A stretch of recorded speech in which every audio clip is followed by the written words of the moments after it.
It's 1990, and the leader of the gang is being killed off, and they're trying to blame it all on a guy named Trash. Hello, I'm Johnny Trash. All that and a whole lot more right here on My Stepmother is a Podcast. Wait a minute, I hear something. Dr. Bluebear! Dr. Bluebear, Blueberry Girls! Dr. Bluebear! Dr. Bluebear, yeah!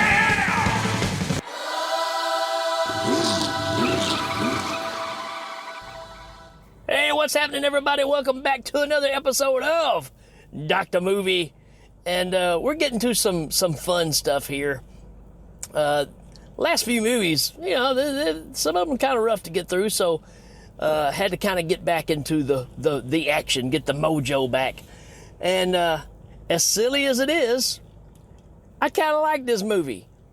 We are looking at the 1982 sci-fi action flick from Italy, the Italian sci-fi action movie. I don't know how much more I can build it up. That's about it. 1990, The Bronx Warriors. Yeah. I saw this the first time, I don't know, maybe 10 years ago. Had never seen it before. And obviously it's an Italian knockoff cash grab movie.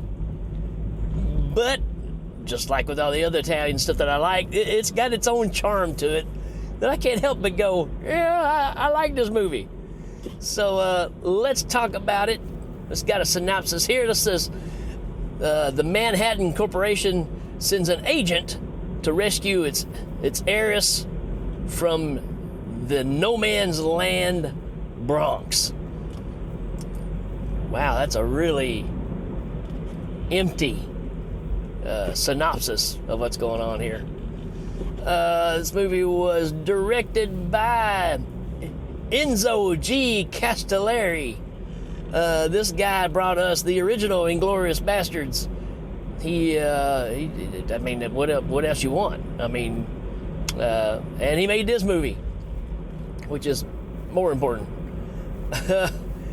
We've got, let's see, it's a 5.2 out of 10 on IMDb. Yeah, we'll see if that holds with me. 35% on Rotten Tomatoes. Yeah, I don't know. Maybe they didn't see the same movie I did. I know we do have a why to watch. I have to dig for it here. Why to watch?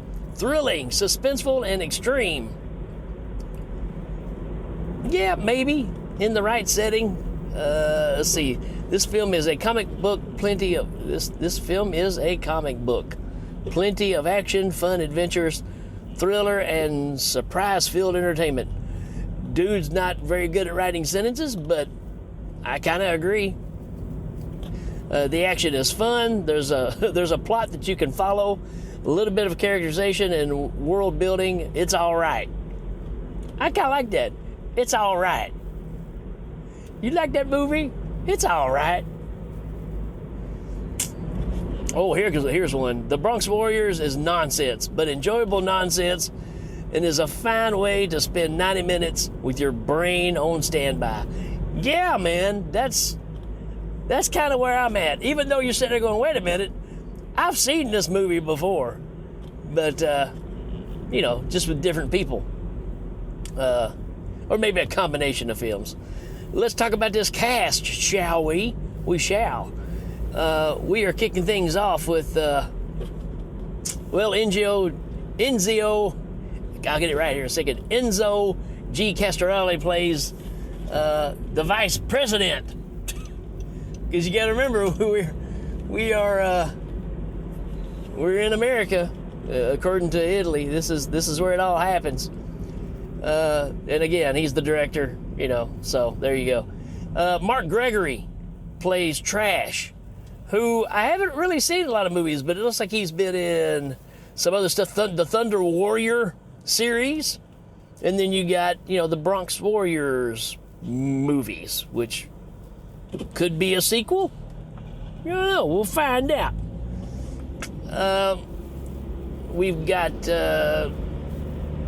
Vic Morrow. Now, come on. It's kind of like the John Saxon thing. It doesn't matter how bad the movie is, you are going to get 100%,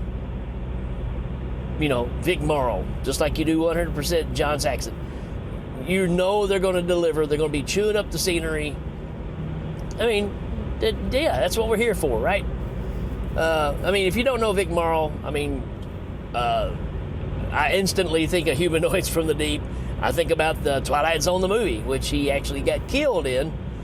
But yeah, Vic Morrow is one of those people that you've seen in 100 flicks, several Italian knockoffs. So he and John Saxon kind of had that going on. We got Fred Williamson in here. He is the ogre. Why? Why is he named the ogre? No idea, but that's what he's called. And he's kind of like the king of all the gangs. If you haven't heard about this movie or know about it, this is a gang movie. This is that late 70s, early 80s gang movie. In other words, there was another movie about a group called the Warriors that were in a city, possibly New York City, who had to fight a bunch of other gangs. So, maybe this movie has something to do with ripping that one off. Yeah, maybe. We've got a bunch of other names here that I don't know.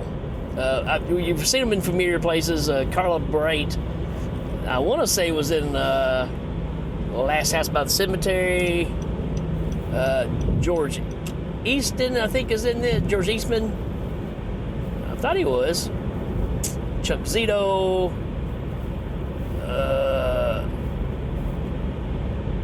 Yeah, George Eastman's in this. I thought he was. Which, again, if you've listened to the show, I've done several movies that he's been in. Absurd and so on. He's D'Amato's go-to guy. And that's enough to talk about. Pretty good cast, I will have to say. It's one of those where you're building up our hero, who is Trash, who is Mark Gregory, who, he's okay. The majority of the movie is just him kind of standing awkwardly, trying to look tough, and you're like, yeah, I don't know, you don't look that tough. But here's my thoughts on this movie. This movie is shot really well. It's really fun. There's some very explorative ideas with some of the shots that I'm like, you know what? They're just having fun with this. And I really enjoy that aspect of it. But yeah, this is the Warriors. That's what it is. You got gangs running around. You got a group of... It's weird. You got one group called the Zombies that wear like Ace Frehley type vests, but they're on roller skates. And they got hockey sticks that George Eastman is the leader of. But then you also got these people they call the Scavengers, who look more like zombies. Like Italian zombies. So, I don't know. Maybe something got lost in translation. But you got all these gangs. You got one group, I don't even know what they're called, but they kind of do jazzercise, and they're wearing the hats, and they're kicking their legs. It's like a scene out of all that jazz. And, of course, their fighting weapons are their dancing canes. Yeah, might have took it a little too far with that one. But anywho, the story is the Manhattan Project, or whatever you want to call them, is it's part Escape from New York too, because what happens is this daughter of the people that started this business, they've gone on, they've passed away, they've gone through, and when she turns 18, she's going to inherit the business, and she doesn't want to deal with all the hoopla with all that. She just wants to live her life. So she escapes and goes to the Bronx, which is no man's land, kind of like Escape from New York, where there is no law, nothing's going on, and the only people who live out here are these gangs, supposedly. if there's a sequel to this, there might be a possibility that there's people that live in this area that we knew nothing about in the first movie. I'm just saying, it's a possibility. But in this movie, in 1990, futuristic 1990, nobody lives here except these gangs and some, drunks. That's about it. So she jumps in, she gets attacked by these roller skating zombie guys. I think that's who was attacking her. And here come the Riders, which is basically like the Warriors, except they're on motorcycles. And again, I have to admit, the opening of this, where they show all the different weapons, the way they're presented during the credits, you know you're in for something when this starts up. I'm like, man, this is all right, And it kind of rolls from there. Ends up one of the Riders gets killed, and Fred Williamson comes in, like I said, the ogre and all of his entourage, to where this guy is dead, ends up being one of, like I said, Trash's people. And Trash is upset and goes to talk to Fred Williamson. He's like, look, he said, that guy was an informer, man. He was wearing a gizmo. Gizmo's the big word in this movie. They don't know what to call it. It's some kind of tracking device, and apparently this guy was an undercover agent, supposedly, right? Fred Williamson said that they found the gizmo on the guy. We don't know if they really did or not. And that really starts this whole thing. So you got the gizmo thing, which is like the Snake Plissken idea, or the president thing, where he's got a tracker on the president. But you've got the female that's in this that's going to be inheriting the company, and that's who this is all based around. And she has to be rescued by Vic Morrow, who really doesn't care anything about rescuing her. He's just kind of a hitman. He gets paid to do his job. And so you've got some backstabbing going on in Trash's group, because there's another guy that wants to get rid of Trash and become the leader. But he is going to confront the ogre, Fred Williamson, about this deal about trying to get the girl to safety, and something bad is going on because somebody is, making this stuff happen, and they're trying to blame it all on Trash, and he's not the one that did it, supposedly. And that's kind of the story you're going with here. And it's pretty straightforward. 3 or 4 guys get on motorcycles, which, by the way, these motorcycles, not only are the bikes cool, I mean, they're normal motorcycles. They didn't do that weird Roger Corman thing and put, weird shields and stuff on it. But they do have skulls right between the handlebars that have lights in them. So when the headlights come on, this skull lights up too. And I have to admit, pretty dang cool. So kudos for that. From there on, you've got Trash makes his way all the way to Ogre, and they have to settle this thing. And they find out that they have a common enemy, and they need to team up and TCB, baby, take care of some business. And that's kind of where this thing rolls out. I'm not going to run any more of it, because you have to check this one out. If you listen to this show and you trust my opinion on anything, this is one you got to see. Especially if you like the Italian knockoff stuff. This is why I watch these movies, is I'm hoping to find more movies like this, right?